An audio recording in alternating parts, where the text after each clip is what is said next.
예, 안녕하세요. 예, 만나서 반갑습니다. 자, 부처님 가르침을 우리가 공부하면서 항상 명심해야 되는 게 문해, 들을 문, 지혜해. 부처님의 가르침, 이 지혜를 닦는 데 있어서 첫걸음이 문해, 들을 문, 많이 듣는 거에서 시작된대요. 그래서 자꾸 부처님의 가르침을 듣고 들어야 이게 부처님의 법이구나, 부처님의 진리구나, 부처님의 가르침이구나, 이게 차곡차곡 축적이 되는 거고요. 그리고 너무나도 놀라운 게 부처님의 가르침, 부처님 경전의 말씀을 듣는 것만으로도 공덕이 쌓이고 있대요. 공덕이 닦인다고 합니다. 그래서 항상 우리가 부처님의 바른 가르침을 닦아야 된다. 네, 우리 스님들마다 저마다 가지각색의 개성들, 특색들이 있기 때문에 스님들 법문 많이 듣다 보면 스님들께서도 서로 법문하는 데 있어서 말씀이 좀 다를 때가 있죠. 그래서 신도님들이 스님들도 말씀이 너무 달라서 헷갈려요 라는 이야기를 많이 들었어요. 그래서 스님들 말씀 한 분 한 분 다 소중한 가르침이지만 그 속에 가장 우리가 중심을 두고 가장 기준을 세워야 되는 것이 있다면 결국 누구의 말씀이다? 부처님 말씀이에요. 이거는 누구도 반박할 수 없는 부처님 말씀이에요. 그래서 항상 부처님 말씀을 기준으로 삼아야 된다라는 것을 꼭 명심하시기 바랍니다. 아시겠죠?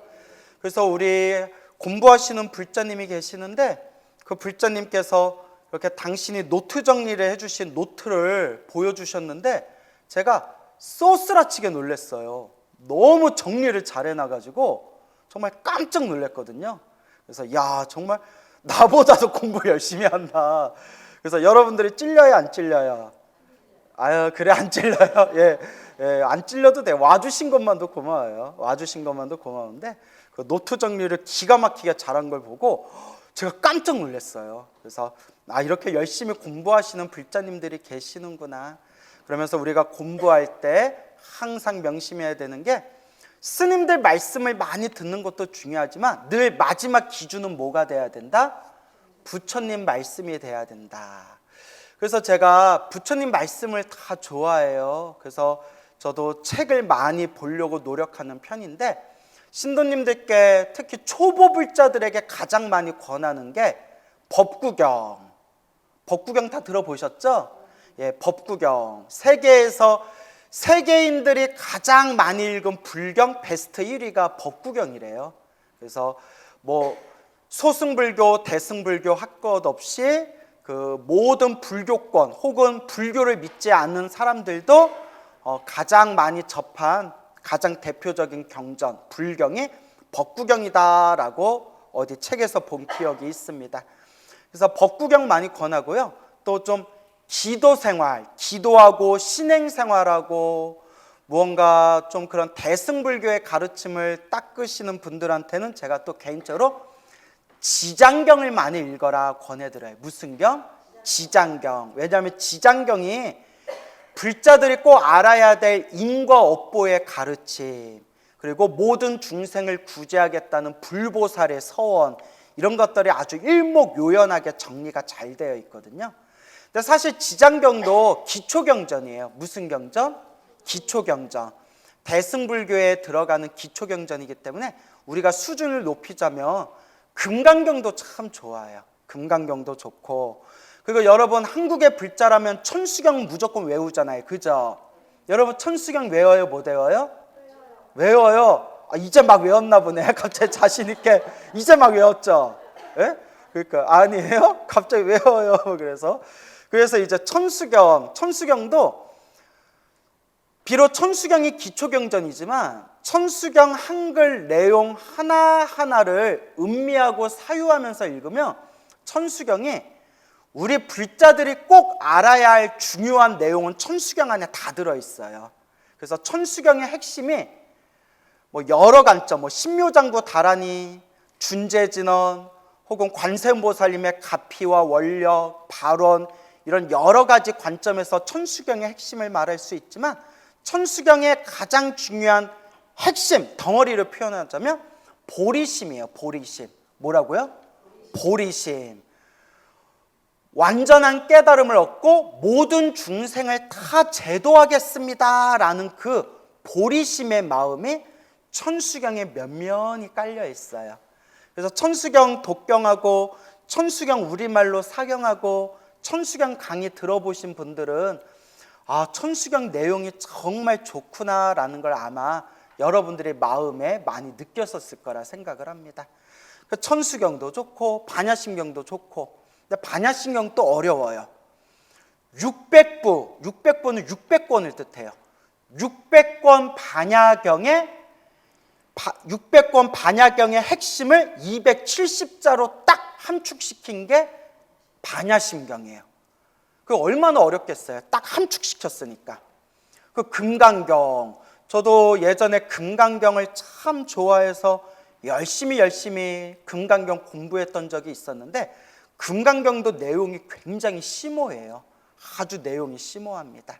그래서 금강경, 그 다음에 무슨 능엄경도 있고 유마경도 있고 승망경도 있고 열반경도 있고, 정말 부처님 우리 팔만대장경은 평생을 공부해도 다 공부하기가 어려울 정도로 이 부처님의 아주 심오하고 아주 드넓은 헤아릴 수 없는 어마어마한 그런 부처님의 가르침이 팔만대장경에 꽉 차 있습니다. 그래서 우리 대한불교 조계종의 소위경전, 그러니까 대한불교 조계종을 상징하는 경전이 금강경이에요. 그래서 우리 대한불교 조계종은 금강경을 소위경전으로 한다, 이렇게 이제 얘기를 하는데, 대한불교 조계종이 금강경을 소위경전으로 삼은 이유가 대한불교 조계종의 조계종 할 때 조계가 선종을 뜻해요. 무슨 종? 선종, 참선하는 선종을 뜻하고요. 그러면 왜 조계가 중국 조씨, 성이 조씨인 사람들이 살고 있는 마을에 옆에 개율이 흘렀대요. 시내가 흐르고 있어서 그래서 조계예요. 그래서 그 산을 조계산이라고 불렀대요. 그 조계산에서 머무르시면서 사람들에게 널리 부처님의 법을 널리 선하신 아주 위대한 유명한 대도인스님 중에 육조 해능스님이라고 계셨어요. 들어보셨죠? 그 육조 해능스님께서 조계산에 머무르면서 널리 중생들에게 불법을 펼치셨고, 그 육조 해능의 가르침이 내려오고 우리 한국 땅에도 내려와서 결국 선종, 참선하는 선종을 표방하는 대한불교 조계종이라는 게 만들어지게 된 거예요. 그래서 육조 해능의 조계산, 그러니까 우리는 육조 해능대사의 법을 이었다 해서 조계종, 조계산, 조계종이라고 표현을 하고, 그 육조 해능 스님이 가장 좋아하시는 경전이 무슨 경이었다? 금강경이었다는 거예요. 그래서 정말 금강경이 아주 날카롭고 아주 명쾌하고 아주 심오한 경전이에요. 하지만 역시 내용이 쉽다 어렵다? 어렵죠. 겁나 어렵죠.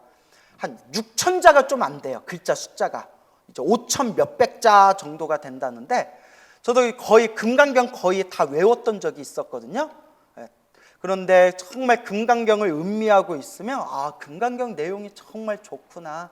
또 금강경이 너무나 내용이 함축적이고 심오하기 때문에 저도 금강경과 관련된 금강경을 풀이한 금강경 해설서만 10권을 넘게 읽었어요. 거의 20권 가까이 읽었던 것 같아요. 그렇게 굉장히 좋은 내용을 담고 있는 그런 조금 금강경에 대해서 자세히 풀어놓은 해설서를 10권, 20권 정도 읽다 보니까 금강경이 이런 내용이구나 라는 게 이제 머릿속에 그림이 그려지더라고요. 근데 금강경이 단점이 뭐냐면, 금강경의 깨달음이 날카롭고 아주 심오하고 뛰어난데, 이건 제 얘기가 아니라 또 어른스님들 말씀이에요. 원만하지가 못해요. 뭐 하지가 못하다? 원만하지가 못해요. 원만이라는 게 둥글둥글 동글동글 모든 중생들에게 다 적합하지가 않아요. 금강경 자체가 날카로운 지혜를 뜻해요. 날카로운. 번뇌를 한 방에 훅 하고 자를 정도의 날카로운 지혜가 금강경이거든요. 그러니까 좀 수준 높은 중생을 위해서 하신 법문이지, 수준이 낮거나 수준이 높거나 상관없이 좀 원만하게 가르침을 표현하기에는 조금 원만하지, 동글동글 원만하지는 못해요. 그래서 우리나라를 대표하는 대강백 스님, 무비 스님이라고 들어보셨죠? 무비 큰 스님께서도 금강경을 오래 공부하셨는데 그분이 이제 나중에 하신 말씀이, 금강경으로는 우리 불자들이 소위경전으로 삼기에는 좀 부족하다. 금강경이 날카로운 지혜의 경전이지만 금강경 하나만 의지하고 수행하기에는 좀 부족하다. 차라리 우리 불자들한테는 금강경보다 차라리 법화경이 훨씬 더 낫다라고 표현하셨어요. 근데 저도 그래서 우리 불자님들에게 천수경을 보건 반야심경을 보건 지장경을 보건 금강경을 보건 마지막에는 무슨 경으로 들어가라? 법화경으로 들어가라 라는 말씀을 자주 드려요. 그래서 법화경을 대승경전의 왕이라고 불러요. 그래서 법화경이 왜 중요하냐? 법화경은 한마디로 부처님께서 마지막에 정말 중생들한테 하고 싶은 법문을 참고 참았다가 중생들이 법문을 들을 수 있는 수준이 됐을 때 마지막에 정말 당신이 하고 싶었던 법문을 뻥 하고 터뜨린 게 묘법연화경, 법화경이래요. 그래서 법화경을 잘 읽어보면 부처님이 중생들 수준에 맞춰서, 중생들 눈높이 수준에 맞춰서 수많은 법을 설했지만 결국 그 수많은 법들은 성불로 가기 위한 하나의 과정들일 뿐이고, 결국 어떤 법을 닦았건 부처님의 법과 인연을 맺은 모든 불자들은 결국 마지막에 성불하게 될 것이다 라는 성불을 증명하는 경전이 바로 법화경이 되는 거예요.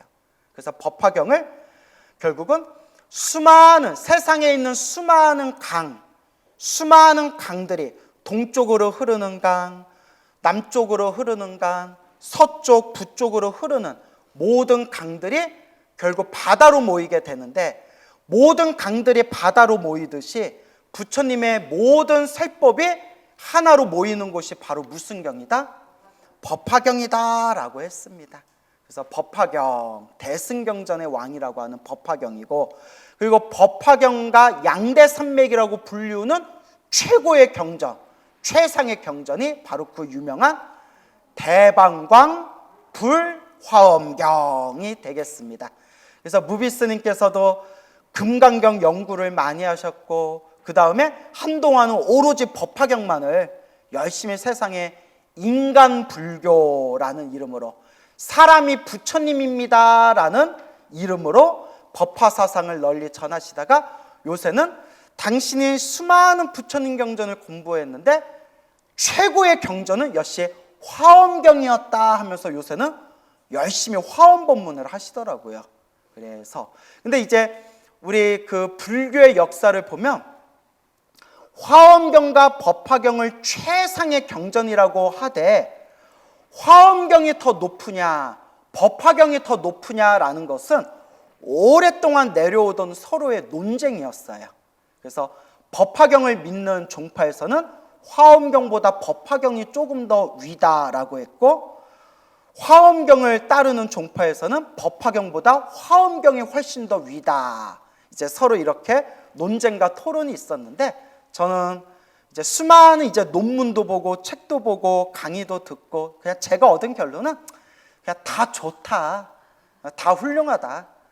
왜냐? 우리 중생 입장에서 부처님의 깨달음의 경지를 완전히 다 알겠어요? 모르겠어요? 몰라요. 그래서 법화경에 멋들어진 표현이 나와요. 법화경에 보면 부처님의 지혜에 대해서 찬탄하면서, 부처님의 지혜 제일 제자가 누구시죠? 부처님 지혜 제자 사리불. 부처님 지혜제일 사립을 이 삼천대천 세계, 이 시방 3세, 이 시방 세계에, 이 모든 세계에 이 모든 세상을 꽉 채울 만큼, 모든 세상을 꽉 채울 만큼 사람들이 모두 다 지혜제일 사리불과 같은 그런 지혜를 갖췄는데, 이 시방 세계에 헤아릴 수 없는 수많은 사람들이 있고, 수많은 사람들의 지혜가 누구와 똑같아요? 지혜제일 사리불 스님과 똑같은 지혜를 갖췄는데, 사리불 스님의 지혜와 똑같은 헤아릴 수 없는 수많은 사람들이 수없는 세월 동안 서로 머리를 모아서 고민하고 생각해도 그 시방세계 사리불 스님과 똑같은 지혜를 갖춘 시방세계 사람들이 수없는 세월 동안 머리를 짜내도 부처님의 지혜를 감히 헤아릴 수 있다 없다. 털끝만 치도 헤아릴 수가 없다. 그 정도로 부처님의 깨달음은 그 끝을 다할 수가 없대요. 이제 법화경에 그런 구절이 나오죠. 그래서 제가 불자님들께 부처님이 깨달음을 얻으시고, 깨달음을 얻으신 부처님께서 중생들을 위해서 설법하신 그 심오한 내용들을 우리가 어떻게 다 헤아릴 수가 있겠느냐. 그러니 내 아르마리, 내 지식으로 억지로 따지지 말고 믿고 받들고 닦아 나아가라 라는 말씀을 자주 드려요. 그래서 제가 불자님들께 천수경은 천수경대로 좋고, 반야심경은 반야심경대로 좋고, 지장경은 지장경대로 좋고, 금강경은 금강경대로 좋고, 법화경은 법화경대로 좋고, 화엄경은 화엄경대로 좋다. 그리고 여러분들이 무슨 경을 공부하든 마지막에는 무슨 경으로 들어가야 된다? 법화경, 묘법연화경. 이것도 제 얘기가 아니라 우리 여러 큰 스님들이 하신 말씀이에요. 그래서 제가 법화경에 딱 마음에 어떤 점이 딱 찍힌 이유 중에 하나가, 여러 이유가 있는데 그 중에 하나가, 제가 참 존경하는 큰 스님 중에 한 분이 운자 허자 운어 큰 스님이라고 계셨어요. 들어보셨어요? 운어 스님. 이 운어라는 스님이 계셨는데, 운어 스님께서 어렸을 때부터 서당에서 한학을 공부하셔서 한문에 아주 능통하셨고, 또 독립운동을 하시던 분이었어요. 독립운동 하시다가 쫓겨가지고 몸을 피하기 위해서 절에 들어갔다가 절에서 부처님 경전을 보고 난 뒤에 아, 세상에 이런 법이 있었구나. 그리고 머리 깎고 출가하신 큰 스님이세요. 그래서 이 운어 스님께서 이렇게 부처님 가르침이 소중하고, 이렇게 부처님 경전의 말씀이 참 좋은데 다 한문으로 돼 있어가지고 사람들이 이 부처님의 한문으로 된 팔만대장경을 제대로 본다 못 본다? 제대로 못 본다는 거예요. 너무 내용이 어려워서. 그래서 그분이 원력을 세운 게, 사람들이 부처님 가르침을 쉽게 볼 수 있도록 팔만대장경을 한글로 다 번역하겠다. 그래서 만든 게 동국역경원이에요. 그리고 오늘날 저 해인사 고려대장경, 팔만대장경이 다 번역됐을까요? 안 됐을까요? 됐어요? 안 됐어요? 된 지가 언젠데? 아, 이거 뭐 관심들이 없어. 된 지가 언젠데요. 그래서 팔만대장경을 한글 대장경이라고 해서 번역을 다 했어요. 두꺼운 책으로 300 몇 권이에요. 300 몇 권. 근데 더 놀라운 게 뭔지 아세요? 난 감동받았어요. 운어 스님께서 세상을 떠나시고 그 제자였던 월운 스님께서 또 동국역경원을 이끄시면서 한글 대장경을 완간하시고, 몇 개월 전에 또 월운 스님도 세상 떠나셨죠. 불교 신문에서 보셨나요? 불교 뉴스에.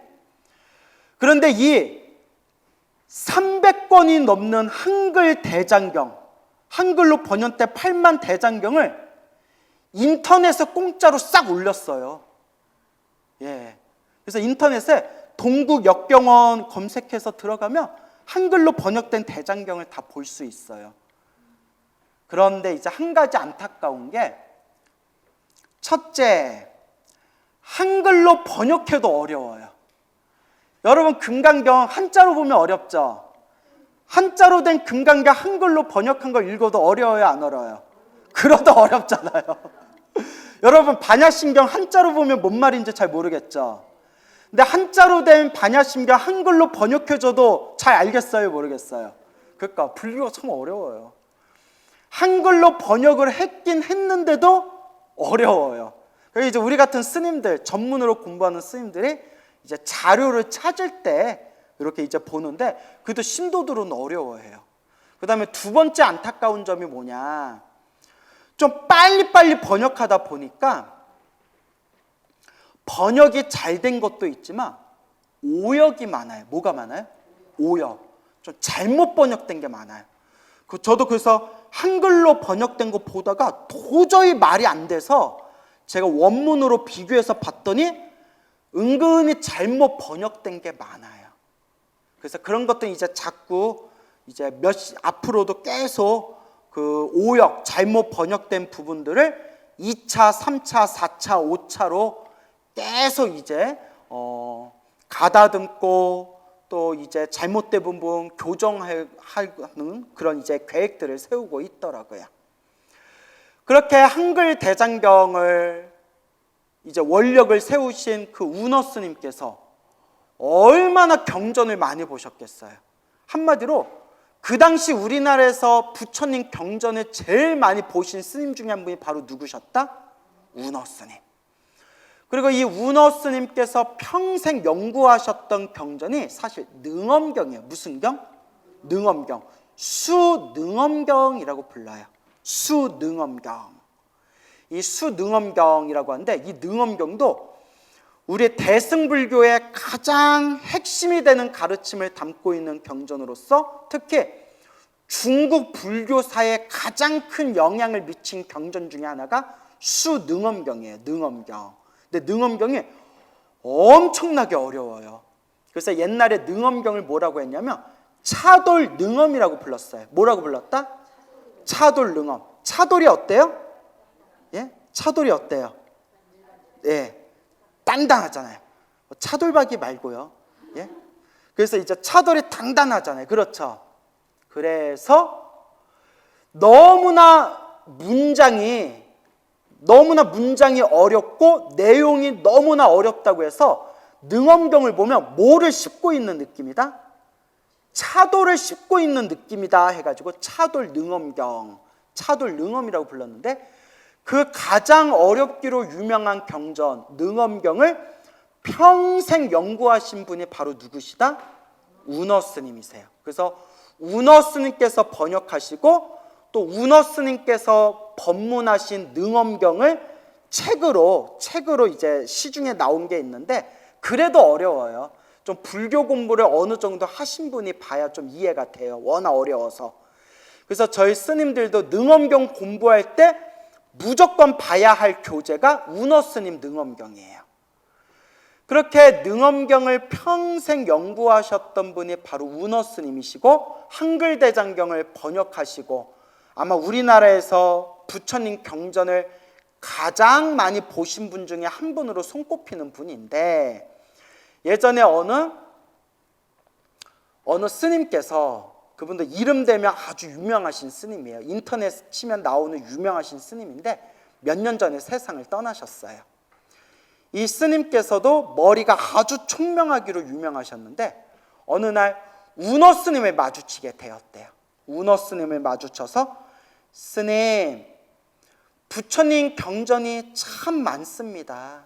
부처님 경전이 저 바다와 같이 많은데, 그 바다와 같이 끝을 알 수 없을 정도로 많은데, 이 수많은 부처님 경전 중에서 딱 하나만 선택해야 된다면 어떤 경을 공부해야 되겠습니까?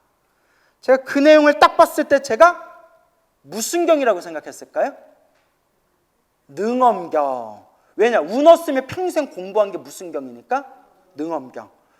운어 스님이 평생 공부하신 경전이 능엄경이고, 운어스님이 능엄경을 굉장히 중요하게 여기셨기 때문에 운어스님께서 당연히 능엄경을 연구해라 라고 하실 줄 알았는데 운어스님께서 딱 한마디 하시더래요. 무슨 경은 꼭 봐라? 지금 제가 무슨 얘기하다 여기까지 왔어요? 화엄경? 네. 그래, 와준 것만 두고 법화경 얘기하다. 제가 마지막에는 꼭 무슨 경으로 가야 된다? 법화경으로 가야 된다. 법화경 얘기하고 있었잖아요.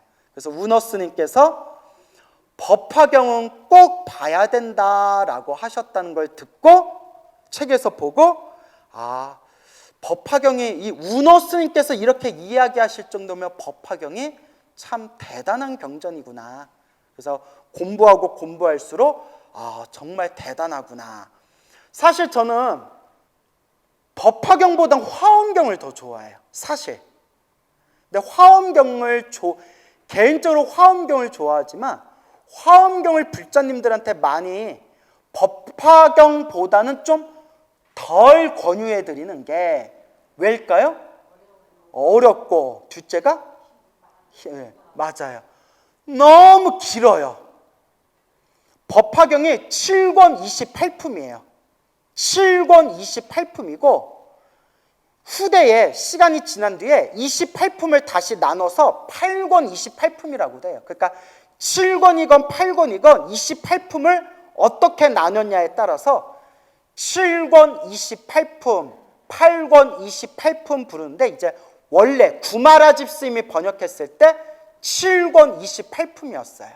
7권 28품이었는데 그런데 화엄경은 80권본 화엄경이에요. 몇 권본? 80권본. 법화경은 몇 권? 7권. 그러니까 몇 배 차이예요? 거의 10배 차이예요. 그래서 화엄경까지 다 볼 수 있으면 좋지만 언제 화엄경을 다 보겠냐. 그래서 화엄경까지는 다 못 보더라도 반드시 마지막에는 무슨 경전으로 들어오셔야 된다? 법화경으로 쑥 들어오셔서 법화경에서 말씀하시는 부처님이 정말 마지막에 정말 꼭 우리 중생들에게 전해주고 싶었던 그 법화경의 도리를 한번 공부해 봐야 된다라는 말씀을 드립니다. 그리고 법화경에서 끝나면 안 되고 이제 저는 법화경에 이제 많이 말씀을 드리지만 결국 마지막에 우리가 가야 할 곳은 바로 어느 세계? 극락세계. 부처님의 성불대학교 극락세계에 가야 된다라는 말씀을 많이 드립니다. 그래서 여러분들이 그래서 주변에 불자님들이 법화경 사경하시는 분들이 많더라고요. 그죠? 그래서 저도 법화경 사경에서 엄청나게 가피 받으신 분들을 엄청 많이 봤어요. 또 제가 아시는 스님들 중에서도 법화경 사경해가지고 기적 같은 가피 받은 분들을 참 많이 봤고, 근데 제가 항상 드리는 이야기 있잖아요. 천수경 신묘장구 다란이를 하든 지장경을 읽든 금강경을 읽든 관음기도를 하든 지장기도를 하든 법화경 기도를 하든 마지막에는 결국 부처님의 에너지는 어떻게 된다? 하나로 통한다. 그래서 제가 스님 무슨 기도해야 효과가 좋아요 이런 말씀 하시지 말고 하나라도 열심히 하되 그냥 교리적인 관점에서 봤을 때 어떤 관점? 교리. 부처님이 말씀하신 교리라는 가르침 입장에서 봤을 때 무슨 경이 참 중요하더라? 법화경이 참 중요하더라. 평생 불교 경전을 연구하시고 번역하시고 능엄경을 평생 연구하셨던 운어스님께서 팔만대장경에서 딱 하나만 선택해서 공부한다면 무슨 경을 봐야 됩니까? 했을 때 법화경을 봐라 라고 하신 것은 무언가 깊은 뜻이 있으시겠구나 라는 생각이 듭니다. 알겠죠? 그래서 저 같은 경우에도 제가 기도를 많이 해봤잖아요. 기도를 많이 해봤는데 관음기도에서 가피 받은 적 있고 아미타불 연불에서 가피 받은 적 있고 반야심경 기도에서 가피 받은 적 있고 금강경 기도에서 가피 받은 적 있고 또 법화경 기도해서 가피 받은 적 있고. 나도 뭐 별거 많이 했네. 예, 저도 이제 골고루 이것저것 많이 해봤거든요. 반야심경을 이렇게 외우고 기도하고 있으면 좀 몸과 마음이 좀 투명해진 느낌이 들어요. 몸과 마음이 편안해지고 좀 맑아지는 느낌이 들어요. 뭔가 맑고 뭔가 명료하고 분명한 느낌이 들어요. 저 개인적으로. 그 금강경을 이렇게 금강경 외우고 금강경 기도를 하면 좀 밝아지는 느낌이 들어요. 그 느낌이 뭔지 아시겠어요? 근데 이건 그냥 제가 느끼는 거예요. 왜냐면 사람이 느끼는 거는 저마다 느낌이 다르니까. 금강경은 뭐가 이렇게 밝아지는 느낌이 들어요. 밝아지는 느낌. 그리고 제가 아미타경을 한동안 열심히 외웠거든요. 아미타경 외우고 무량수경 이렇게 볼 때는 맞아, 빨리 극락세계 가야겠다라는 믿음이 솟구쳐요. 극락세계 가야겠다라는 믿음. 그런데 법화경을 기도하면 뭔가 묵직한 느낌이 들어요. 뽕 맞았나? 약을 먹었나? 사실 법화경 기도하면 뭐가 묵직한 느낌이 들어요. 정말 묵직한 느낌. 여러분 그렇게 기도할 때 그 서로 좀 저마다 다른 기도의 에너지 이런 거 느껴본 적 없으세요? 와주신 것만 더 고마워요. 결국은 하나로 통해요. 결국 지장경 기도는 많이 안 해봤어요. 지장경 경전은 지장보살님은 어떤 분이신가, 또 사람들에게 지장보살에 대해서 법문하려고 지장경을 읽어는 봤는데 지장경 기도는 안 해봤어요. 무슨 말인지 아시겠죠? 근데 지장경 읽으면 지장보살에 대한 감사함이 느껴지죠. 고맙고. 근데 제가 금방 말씀드렸잖아요. 관세음보살 연부라고 아미타 연부를 해보고, 그 다음에 금강경 기도, 반야심경 기도, 그 다음에 법화경 기도해보고. 근데 이제 그런 느낌들이 있더라고요. 그래서 저마다의 느낌이 있지만, 그리고 제가 느낀 게 아미타 연부를 하면서 금강경 기도를 열심히 했을 때, 제가 예전에 저기 서울 송파구에서 작은 포교당 했었다라는 말씀 드렸죠. 포교당을 했었고, 하도 포교당에 신도가 없어가지고 한 달 공과금, 월세랑 공과금 내기도 뻑뻑했다라는 말씀 드렸죠. 지금 같았으면 근데 이제 그때는 이제 지금처럼 사람들에게 많이 알려진 때가 아니라서, 그때 정말 아미타 연불, 그러니까 매일매일 금강경 기도하고 남는 시간에 계속 아미타 연불을 했거든요. 그때 엄청 가피를 크게 받았고, 그 전에 제가 또 관음기도 열심히 했었을 때 그 관세음보살 가피가 은은하게 있었던 것 같고, 이런 거 얘기하면 한도 끝도 없죠. 그러니까 아미타 연불하고 금강경 연불하고, 또 제가 저 화계사에 있었을 때 부처님께 절하면서 반야심경 기도를 많이 했어요. 한글로 외우면서, 우리말로 외우면서 부처님께 절을 하면서 반야심경을 계속 외우면서 절을 했고, 마음속으로 외우면서, 또 한동안 제가 법화경에 뽕이 충만해가지고 법화경을 외웠던 적이 있었어요. 통째로. 그래서 다는 못 외우고 앞에 서품 부분 있죠. 서품을 거의 통째로 외웠거든요. 그때 법화경 서품 외우고 법화경 기도할 때도 엄청 크게 가피를 받았던 것 같아요. 그러니까 제가 다른 분들 기도 가피 받은 수백 가지 이야기도 알고, 저 스스로도 제가 기도해서 체험한 것들을 이렇게 이제 제가 성찰해 보면, 결국 무슨 기도가 더 낫다라는 것보다는 하나라도 어떻게 하는 게 중요하다? 그렇죠. 간절하게 하는 게 중요해요. 그래서 제가 골고루 가피를 받아봤어요. 관세음보살 기도할 때도 가피 받아봤고, 아미타 연불할 때도 받아봤고, 금강경 기도할 때도 받아봤고, 반야심경 기도할 때도 받아봤고, 또 법화경 독송할 때도 받아봤고. 그래서 모든 불보살님을 향한 기도의 에너지는 하나로 통해요. 그래서 제가 경전 공부를 할 때는 골고루 보셔라. 하나만 보면 안 돼요. 하나만 보면 우물한 개구리에 빠져버려요. 저 주변에 보면 금강경만 최고다라는 사람들이 있어요. 안 돼요. 그러면 안 돼요. 또 어떤 사람은 법화경만 최고다라는 사람이 또 있어요. 절대 그렇지 않아요.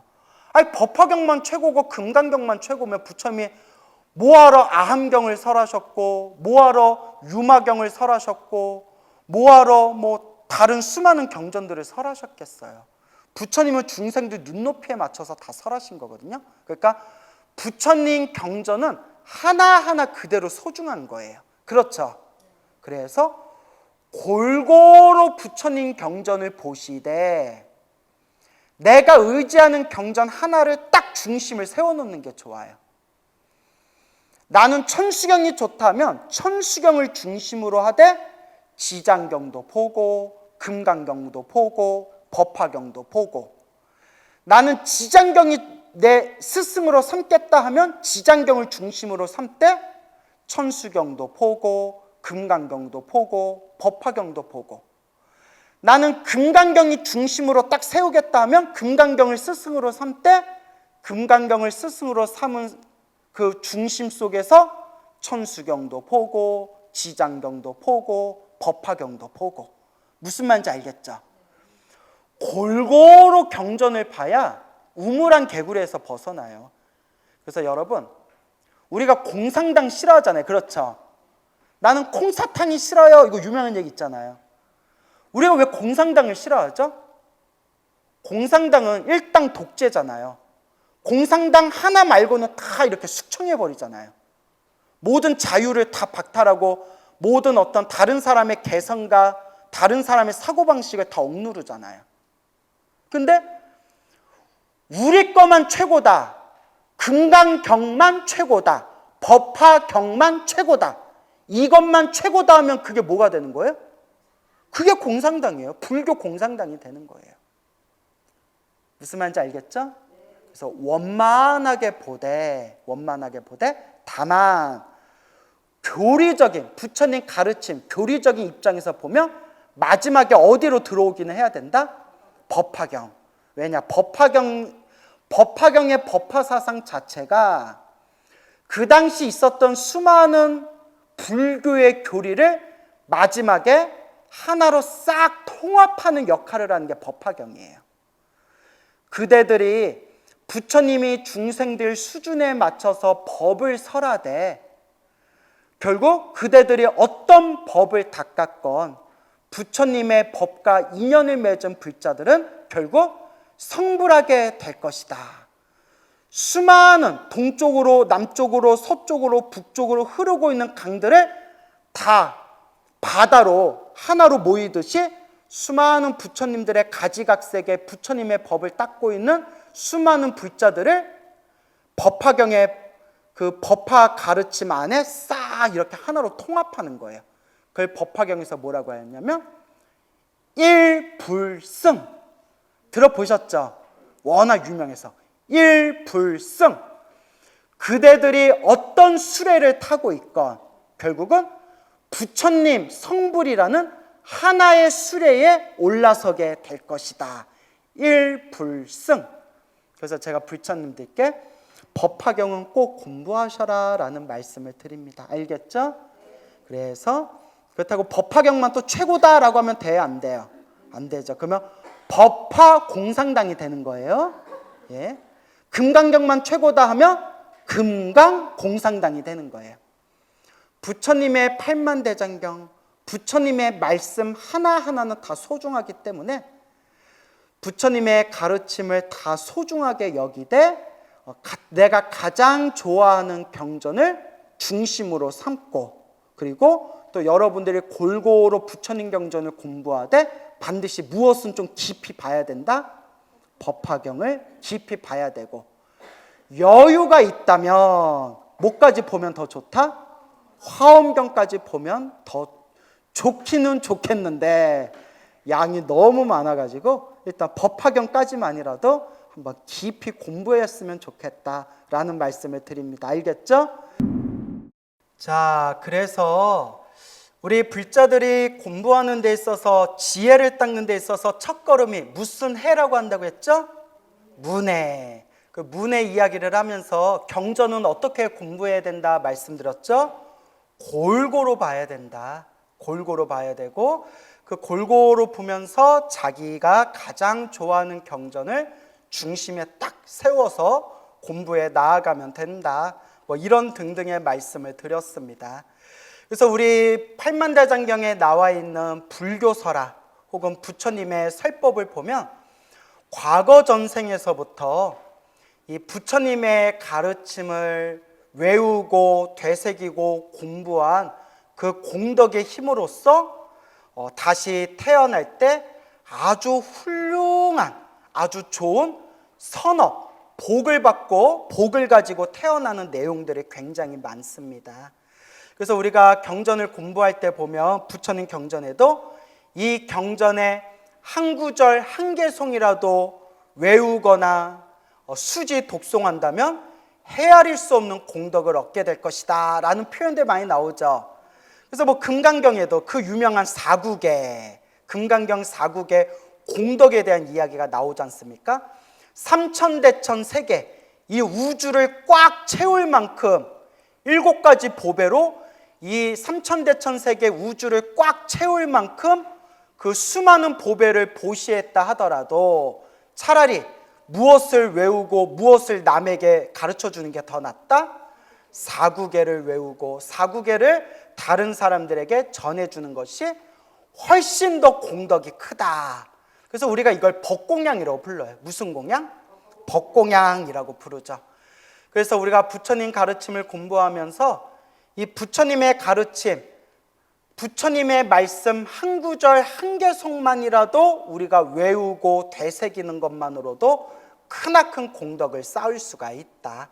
근데 우리 불자님들을 보면 매일매일 천수경 외우고 반야심경 외우고 뭐 금강경을 외우거나 법화경을 사경하거나 지장경 기도하거나 이렇게 자기 자신만의 부처님 가르침, 부처님 말씀을 입으로 외우면서 독송하시거나 사경하시는 분들 있죠.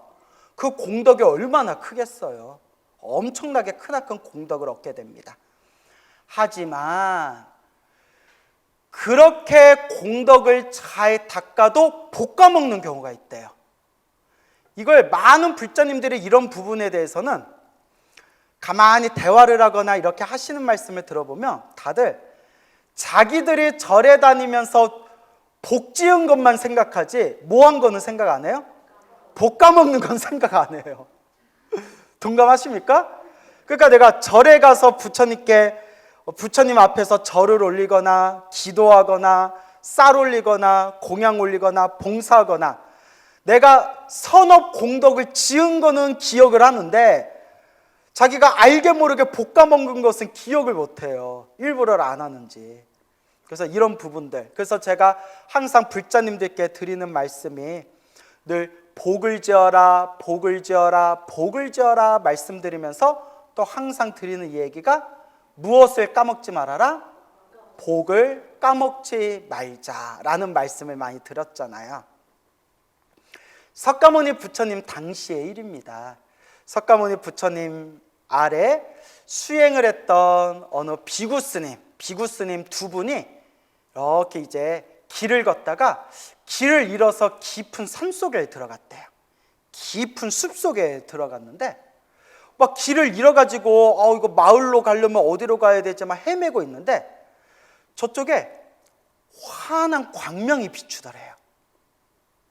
환한 광명이 싹 비추길래 야 저기 불빛이 있다 한번 가보자 하고 그 불빛을 향해서 그 비구 스님들이 걸어가는데 저기 웬 사람이 있는데 사람 몸에서 환한 맑고 깨끗한 광명이 나오더래요. 맑고 깨끗한 광명. 우와, 하늘에서 내려온 하늘의 신인가? 사람인가? 신인가? 저 사람은 어떤 존재이기에 저렇게 몸에서 환한 광명이 나올까? 막 그런 감동을 느끼며 감탄하면서 그 환한 광명으로 가까이 가다가 깜짝 놀라게 돼요. 쏘스라치게 놀랍대요. 왜냐? 사람인 줄 알았는데 가까이서 보니까 사람인 듯 사람 아닌 사람 같은 너, 그거 아세요? 사람인 듯 사람 아닌 사람 같은 존재가 있더래요. 사람같이 생겼는데 온 그냥 몸뚱아리에 다른 얼굴들이 덕지덕지 붙어 있는데, 소 얼굴, 말 얼굴, 개 얼굴, 원숭이 얼굴, 온갖 얼굴들이 몸에 덕지덕지 붙어 있는 귀신을 본 거예요. 수많은 다른 짐승들의 얼굴이 몸에 덕지덕지 붙어 있는데 환하고 깨끗한 황금빛 광명이 또 뿜어져 나오는 거예요. 좋은 거예요? 나쁜 거예요? 좋아요? 나빠요? 이걸 전문 용어로 뭐라고 해요? 야리끼리하다. 야리끼리하다. 야, 이거 좋은 거야, 안 좋은 거야? 너무 놀래가지고 비구스님들이 막 도망을 갔대요. 도망가다가 이제 그 숲을 빠져나와서 이제 마을로 들어가게 되고, 그 다음날 아침에 다시 부처님이 계신 사원으로 돌아가서 부처님 발 아래 합장하고 절을 올리고 공경 예배하면서 부처님께 질문을 드립니다. 부처님, 저희가 어제 길을 잃어서 깊은 숲을 헤매다가 어느 이상한 존재를 만났습니다. 온몸에서 황금빛 맑고 깨끗한 광명이 나왔는데 온몸에 서로 다른 짐승의 얼굴이 덕지덕지 붙어 있었습니다. 사람입니까? 귀신입니까? 어찌하여 몸에서는 황금빛 맑고 깨끗한 광명이 나오는데 어찌하여 몸뚱이는 저렇게 흉악한 것입니까? 부처님이 이미 다 꿰뚫어 보신 거예요. 부처님이 말씀하시기를, 이게 중요해요. 그대들이 봤던, 비구들이요, 그대들이 봤던 그 사람인 듯 사람 아닌 귀신같이 생긴 그 존재는 사실 머나먼 과거 전생 다른 부처님 시대 때 부처님의 가르침을, 부처님의 말씀을 열심히 공부하던 비구 스님이었다. 우리로 치면 강사 스님이셨던 거예요. 부처님의 가르침을 공부하고 부처님의 말씀을 널리 전한 강사 스님이었다. 그렇죠? 근데 궁금하시죠? 500원. 500원. 예. 그 500원 좀 걷어봐요. 예. 아니, 농담이에요. 예. 이게 중요한 거예요. 우리가 복을 짓는다는 것과 볶아 먹는 거에 대해서 중요한 부분을 말씀드리는 거예요. 부처님, 여러분들처럼 깜짝 놀란 거예요. 아니, 과거 부처님 시대 때 부처님 가르침을 공부하고 부처님 법을 전하던 강사 스님이셨는데 왜 저런 몸을 받은 겁니까? 자, 부처님이 이와 같이 말씀하십니다. 맑고 깨끗한 황금빛을 보았느냐? 그 황금빛의 맑고 깨끗한 그 광명을 보았습니다. 부처님 가르침을 열심히 공부하고 부처님 가르침을 사람들에게 널리 전했기 때문에 이번 생 어떤 몸을 받았다? 맑고 깨끗한 황금빛 광명을 얻었대요. 그래서 우리 복 많은 사람들, 정말 막 잘 나가고 막 그냥 돈 많고 막 정말 막 부귀영화가 엄청 그 하늘을 찌릿한 듯한 사람이 딱 나타나면 우리 흔히 야 빛이 나 이런 얘기 우리 하잖아요. 그죠? 예, 야 빛이 나. 뭐 멀리서 봤는데 아우라가 달라. 그게 이제 복 많은 사람들이 그래요. 복이 많은 사람들은 멀리 있어도 막 빛이 반짝반짝하대요. 그래서 저도 스님도 가끔 보면 얼굴이 막 번쩍번쩍 하세요. 내가 개기름인가 내가 예, 이제 웃자고 그렇게 번쩍번쩍하는 사람들이 있잖아요.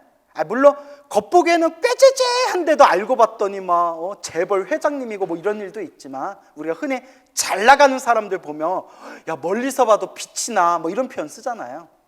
그러니까 이제 비유를 들어서 과거 전생에 부처님 말씀 공부를 열심히 하고 사람들한테 부처님 법을 전했기 때문에 맑고 밝은 깨끗한 황금색 광명을 얻었다는 거예요. 그런데 그 스님이 딱 하나 단점이 뭐였냐? 은근히 교만병이 있어가지고 자기 밑에 사람들한테 말을 함부로 했대요. 이른바 구어, 무슨 입으로 지너 구어. 그래서 항상 밑에 사람들, 자기 제자들한테 말을 함부로 팍팍 말을 던졌는데, 말을 할 때마다 소새끼, 말새끼, 개새끼, 여우새끼, 원숭이 새끼, 이렇게 짐승의 이름을 대가면서 이 여우 머리야, 이 강아지 머리야, 이 원숭이 머리야, 이 말머리야, 이 소대가리야, 이런 식으로 사람들에게 혹은 공부하는 스님들에게 말을, 구업을 함부로 지었던 업보로 이번 생에 어떤 몸을 받았다? 자기가 입으로 지었던 업보대로 몸에 덕지덕지 짐승의 머리를 달고 있는 그런 아귀로 태어나게 되었다.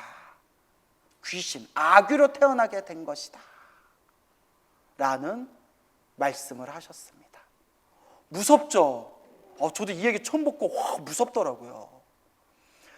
만약에 그 강사 스님이 입으로 나쁜 구업을 짓지 않고 열심히 부처님 가르친 공부하고 열심히 사람들에게 그 법을 잘 설했던 공덕만 가지고 다음 생 몸을 받았으면 어땠을까요? 그렇죠. 황금색 밝고 깨끗한 광명을 갖춘, 복이 많고 공덕을 많이 닦은 그런 사람의 몸으로 다시 태어나거나 하늘색의 신으로 태어날 수도 있었을 텐데 입으로 그 복을 다 까먹었다는 거예요. 그러니까 부처님 가르침을 공부한 공덕은 공부한 공덕대로 환한 광명을 받았고, 입으로 지은 나쁜 업보는 입으로 지은 나쁜 업보대로 몸으로 그 나쁜 업보를 받았다는 겁니다. 그래서 이와 같이 부처님께서 인과법을 무섭게 여겨야 된다라고 말씀을 하셨던 겁니다. 이런 비슷한 얘기들이 또 많아요. 어느 스님이 계셨는데, 이 스님이 머리를 깎고 출가하셨는데 머리가 너무 나쁜 거예요. 지독하게 머리가 나쁜 거예요. 그래서 사구계를 가르쳐 준대. 사구계. 4개 구절로 된 개송을 가르쳐 주는데, 사구계. 한 구절을 가르쳐 주며 두 구절을 가르쳐 주면, 한 구절을 가르쳐 주고 두 구절을 가르쳐 주면 첫 번째 구절을 잊어먹어요. 첫 번째 구절을 다시 가르쳐 주니까 몇 번째 구절을 잊어먹어요? 두 번째 구절을 잊어먹어요. 두 번째 구절을 다시 가르쳐 줬더니 또 뭘 잊어먹어요? 첫 번째 구절을 잊어먹어요. 그래서 몇 개월 동안 머리 깎고 출가해서 절에 있으면서 몇 구계를 못 외웠다? 4구계를 못 외웠대요. 하나를 가르쳐주면 뒤에 걸 잊어먹고, 뒤에 걸 가르쳐주면 또 앞에 걸 잊어먹고, 그래서 보다 못해서 나가라고 했대요. 나가라. 부처님 머리 깎은 출가 제자가 돼서 이렇게 살 바에야 부처님 가르침에 누를 끼치지 말고 그냥 나가라. 너는 지지리도 복이 없으니까 차라리 나가서 뭐라도 많이 닦아라. 복이라도 많이 닦아라. 막 엉엉 울었대요. 그 부처님이 이렇게 보고, 왜 우느냐? 저보고 나가래요. 누가 나가랬냐? 선배 스님들이 저보고 나가래요. 멍청하다고. 나의 제자인데 내가 나가라고 안 했는데 누가 너에게 나가라고 하겠느냐? 이리 오너라 하면서, 너는 복이 없으니까 복을 닦아야 된다. 네가 전생에 박복하게 살았기 때문에 부처님 말씀 한 구절도 외우지를 못하는 거다. 어떻게 복을 닦을까요? 항상 걸레를 들고 부처님 도량, 스님들도 수행하시는 도량 곳곳을 닦고 쓸고 닦고 쓸고, 이렇게 부처님 가르침을 닦고 쓸고 닦고 쓸어라. 예. 막 걸레 들고 이제 맨날 닦는 거예요. 법당 닦고, 부처님 앉으신 데 닦고, 스님들 방 닦고, 사찰 주변 닦고. 근데 이제 경에도 나오지만, 경전에도 나오지만, 부처님 도량, 법당을, 부처님 도량을 깨끗하게 청소하는 것은 큰 공덕을 얻게 된대요. 큰 공덕을 얻게 된대요. 왜냐? 이런 내용이 나와요. 부처님 도량에 스님들이, 비구 스님들이 수행만 한다고 다들 밖으로 나오지 않고 청소하지 않고 다들 앉아서 수행만 하고 있으니까 부처님 도량이, 사원이 다 이렇게 지저분해졌대요. 더러워졌대요. 보다 못해서 부처님이 직접 빗자루를 들고 나오셔서 법당을 청소하셨대요. 그 비구 스님들이 보니까 어떻게 돼요? 어유 부처님 고맙습니다 뭐 이래요? 우르르 뛰쳐나오면서 어유 스승님 세존이시여, 이런 게 있으면 저희한테 시키시지 왜 부처님이 이걸 직접 하십니까? 부처님이 딱 이렇게 얘기하세요. 그러니까 이제 좀 우리식대로 말을 살짝 바꾸면, 니들이 안 하니까 내가 한다. 아 진짜 경전에 그런 식으로 얘기를 하세요. 물론 제가 말을 조금 웃기게 얘기했지만, 그대들이 안 하니 내가 하는 것이다 뭐 이렇게 표현을 하세요. 니들이 안 하니 내가 한다. 더러워서 내가 한다 뭐 이러면서. 아 더러우니까 본인이 하셨겠죠. 세존이시여 저희들이 하겠습니다. 비구들이여 나의 말을 듣거라. 부처님의 도량을 깨끗이 청소하면 이와 같은 공덕을 얻느니라 하시면서, 태어날 때마다 깨끗한 좋은 국토에 태어난다. 태어날 때마다 깨끗하고 좋은 몸을 받는다. 태어날 때마다 항상 마음이 깨끗하고 편안하다. 그리고 태어날 때마다 항상 모든 일이 잘 풀린다. 태어날 때마다 하늘세계에 태어나거나 인간 세상으로 태어나도 좋은 곳에 태어난다. 그리고 마지막에 깨달음을 빨리 얻게 된다. 이렇게 해서 이제, 그래서 우리 불자님들이 이렇게 법당 청소하고 부처님 도량을 청소할 때 그러니까 복 짓는 마음으로 청소를 하지 않습니까? 그죠 여러분? 이와 같이 부처님께서 그 어리석은 비구 스님에게도 쓸고 닦고 쓸고 닦으면서 복을 짓게 하신 거예요. 그렇게 쓸고 닦고 쓸고 닦으면서 부처님 법문을 듣고, 쓸고 닦고 쓸고 닦고 부처님 법문을 듣고, 그러니까 무엇과 무엇을 함께 닦는 거예요? 복과 지혜를 함께 닦는 거죠. 그리고 문득 이런 생각이 들어요. 어느 날 이 깨끗한 천이 하얗다가 닦으면 어떻게 되죠? 더러워지고, 또 빨면 더러운 때가 또 사라지고, 또 하얗게 된 천을 닦으면 또 더러워지고, 또 빨면 또 깨끗해지고, 닦고 빨다 보면 결국 다 해져버리고, 결국 해져버리고 또 새로운 천을 가져와서 닦으면 또 더러워지고, 빨면 또 깨끗해지고, 그러다 또 빨고 닦고 하면 또 어떻게 되고? 해져서 다 떨어져 버리고, 순간 부처님 법문 듣고 쓸고 닦고 부처님 법문 쓸고 닦다가, 아, 이게 부처님이 항상 말씀하신 재행무상, 모든 것은 영원하다 영원하지 않다? 영원한 것이 없구나. 하였는데 더러워지고, 빠니까 깨끗해지고, 깨끗해졌는데 또 더러워지고, 영원해요 영원하지 않아요? 영원하지가 않아요. 아, 영원한 것이 없구나. 아까는 하였는데 더러워지고, 더러워졌는데 빠니까 또 하얘지고, 그리고 결국은 다 떨어져서 결국은 쓸 수 없을 정도로 결국은 다 해져 버리는구나. 이게 모든 것은 영원한 것이 없고 재범무와 모든 존재는 나다, 내 것이다 라고 할 만한 고정된 실체가 있다 없다? 고정된 실체가 없구나. 재행무상, 영원한 것은 없고 재범무와 고정된 실체는 없구나 라는 게 뻥 하고 터지면서 그 자리에서 깨달음을 얻었대요. 예, 똑똑해요?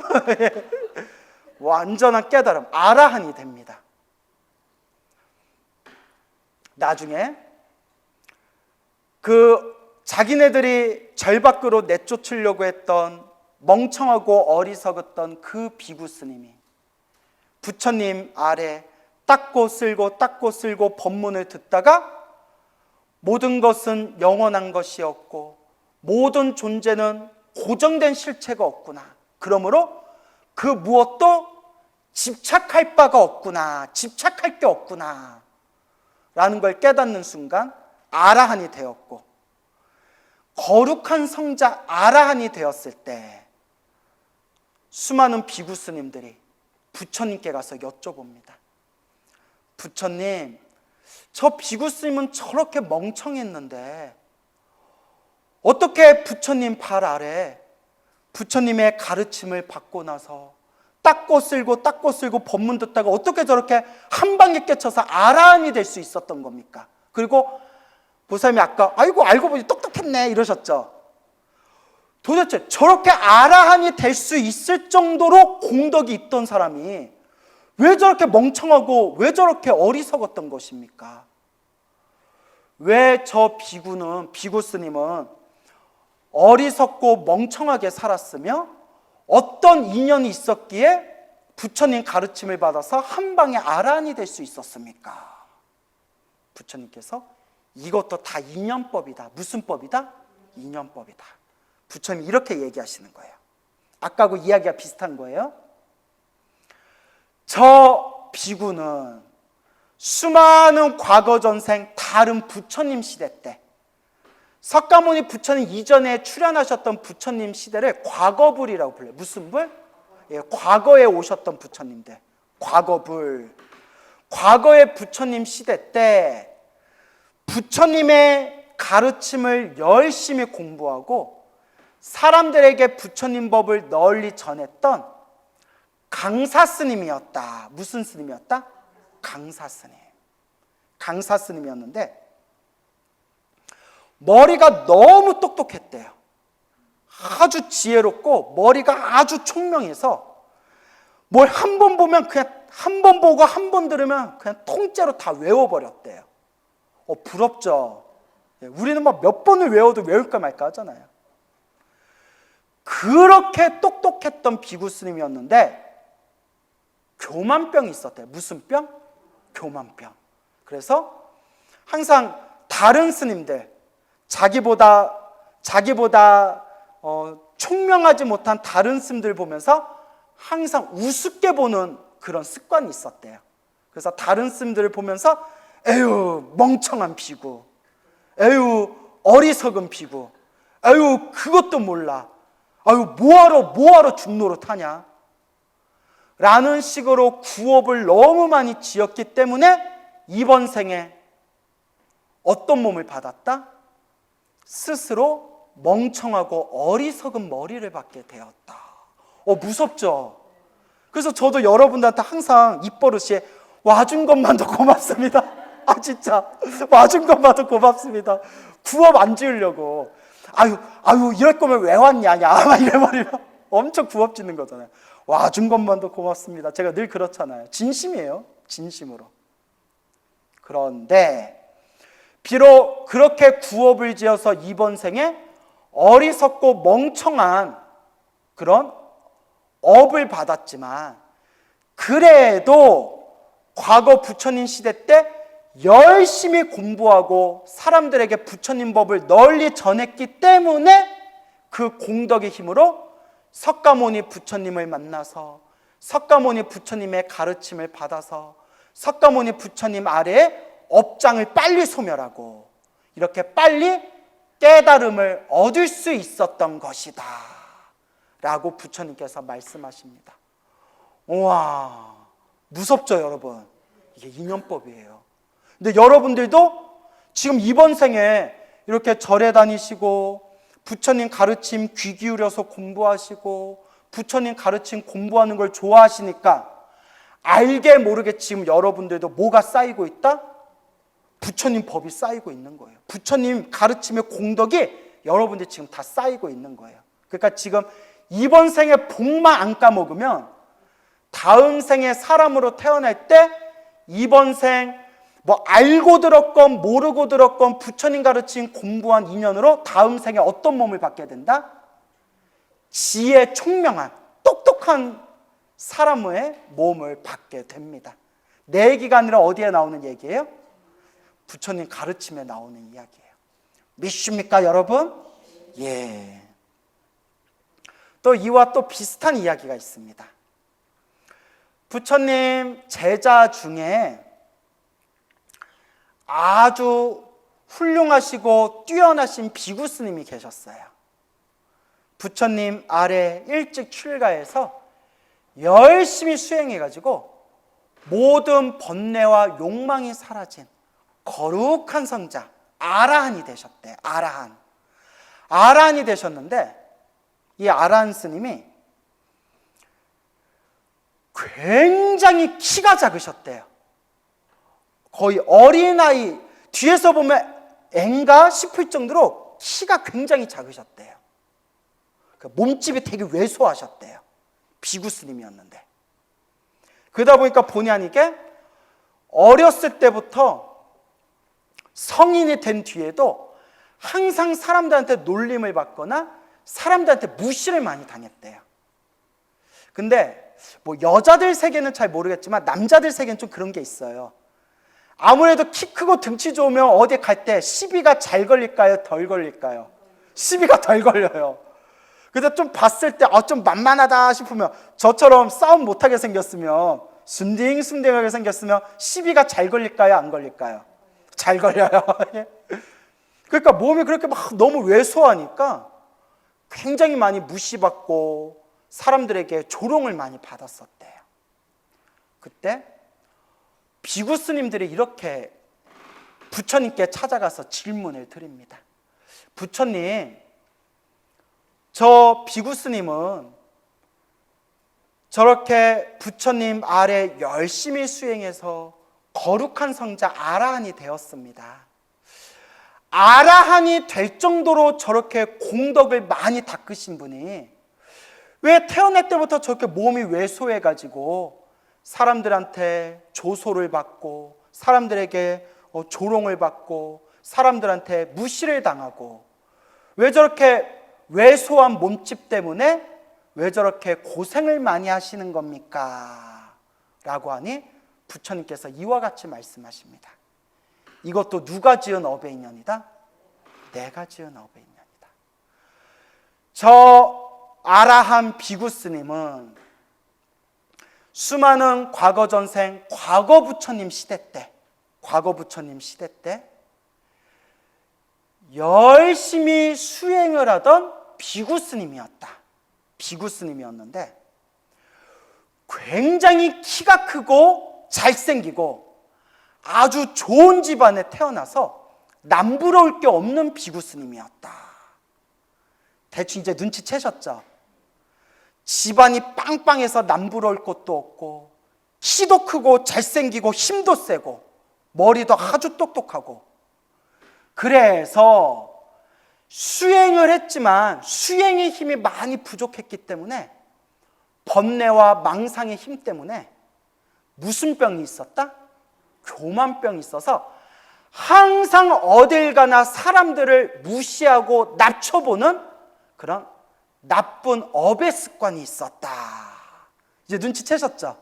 예.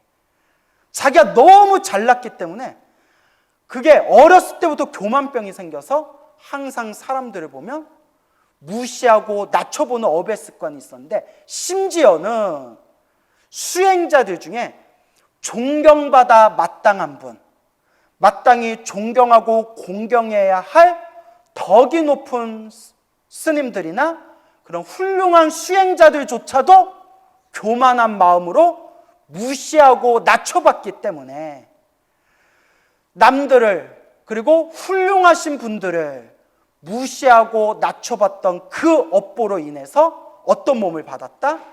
저렇게 사람들에게 우습게 보이는 저렇게 왜소하고 저렇게 작은 몸짓을 받게 된 것이다.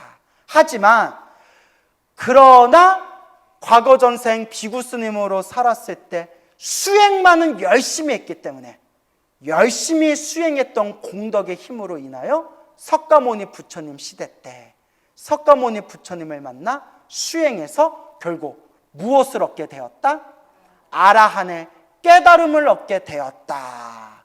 이것도 누가 지은 업의 인연이다? 내가 지은 업의 인연이다. 와, 무섭죠? 이렇게 업이 무서워요. 근데 이거는 저한테도 하는 얘기지만 우리 불자님들도, 우리 수많은 불자님들도 진지하게 고민해 봐야 돼요.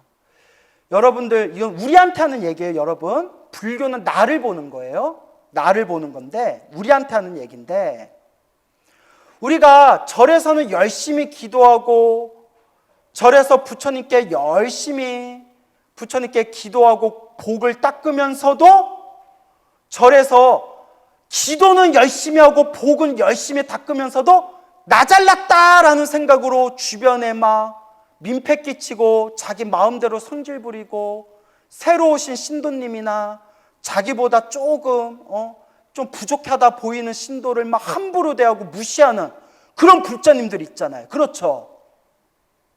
분위기가 왜 그런 분들 있잖아요. 그러니까 절에서 부처님께 기도하면 기도하고 복을 지으면 복을 지은 대로 나한테 공덕이 되지만, 제가 아까 서두에 말씀드린 거, 우리 불자들은 희한하게 내가 복 지은 건 기억하는데 뭐 한 건 기억 못한다? 복 까먹는 건 기억을 안 해요. 유리한 것만 기억해요. 그래서 보살님, 알고 지은 죄업보다 모르고 지은 죄업이 더 무섭다고 했어요. 제가 저번 시간에 말씀드렸죠. 알고 지은 죄업은 내가 이러면 안 돼야지 하고 멈춰요. 모르고 지은 죄업은 자기가 잘못인 줄 모르니까 죽을 때까지 계속 그러다 죽는 거예요. 하지만 중요한 것은 결국 누가 닦아야 된다? 내가 닦아야 된다. 그래도 내가 과거 전생에 복이 있고 선업이 있어서 이번 생에 누구를 만났다? 부처님 법을 만났으니 이번 생 우리가 잘 닦아야 되겠다. 이런 마음이 일으키신다면 제가 부처님 인연법 이야기하는 게, 제가 부처님의 인과 업보의 가르침을 이야기하고자 하는 제 의도에 딱 맞아떨어지는 거예요. 아시겠죠? 그러니까 보살님, 제가 응원 드릴게. 이번 생 잘 닦으세요. 그래요. 아유, 분위기 훈훈하네요. 그래요. 그래서 제가 하고 싶은 얘기가, 우리 보살님이 얘기하신 것처럼 결국 누구 탓이다? 내 탓이고 나한테 하는 얘기예요. 그래서 결국 누가 닦아야 된다? 내가 닦아야 된다. 그러면 여러분들이 이렇게 생각할 수 있을 거예요. 그러면 스님, 우리가 알게 모르게 지었던 내 업보가 있을 거 아닙니까? 그렇죠? 스님, 제가 알았으면 그렇게 안 했을 텐데 모르고 제가 볶아먹은 게 있을 거 아닙니까? 어떻게 해야 됩니까? 그래서 늘 말씀드리는 게, 거룩하신 부처님, 시작 없는 옛적부터 알고 지었건 모르고 지었건 탐욕과 성냄과 어리석음에 물들어 몸과 말과 생각으로 지은 이 모든 업보를 참회합니다. 부처님 잘못했습니다 라고 항상 참회 기도를 하는 거고, 그리고 항상 제가 참회 기도 마지막에는 부처님 법 만나서 감사합니다, 부처님 감사합니다 라고 늘 부처님의 감사하는 마음을 일으키고, 그리고 중요한 게, 알게 모르게 내가 까먹은 복이 있을 수 있으니까 항상 복 까먹지 않게 항상 내 형편껏 무엇을 많이 지어야 된다? 복을 많이 지어야 된다. 그 부처님이 분명히 말씀하셨어요. 크게 받을 걸 어떻게 받을 수 있다? 작게 받을 수 있다. 그리고 열심히 연불해서 죽을 때 부처님 이름을 부르면서 죽을 수 있으면, 아미타불, 관세음보살, 지장보살 연불하면서 딱 죽을 수만 있으면 적어도 다음 생에 지옥, 악이, 축생에는 안 떨어지고, 연불의 힘이 강한 사람들은 죽은 뒤에 자기가 원하는 세상에 좋은 몸으로 태어나거나 극락세계에 태어날 수 있다라고 분명히 부처님과 큰 스님들이 말씀하셨습니다. 제가 무엇을 말씀드린지 알겠죠? 그래서 항상 스스로를 바라보자. 스스로를 바라보고 늘 기도하고 연불하고 복과 선업과 공덕을 잘 닦읍시다 라는 말씀을 드리면서 오늘 여기서 마치겠습니다. 감사합니다.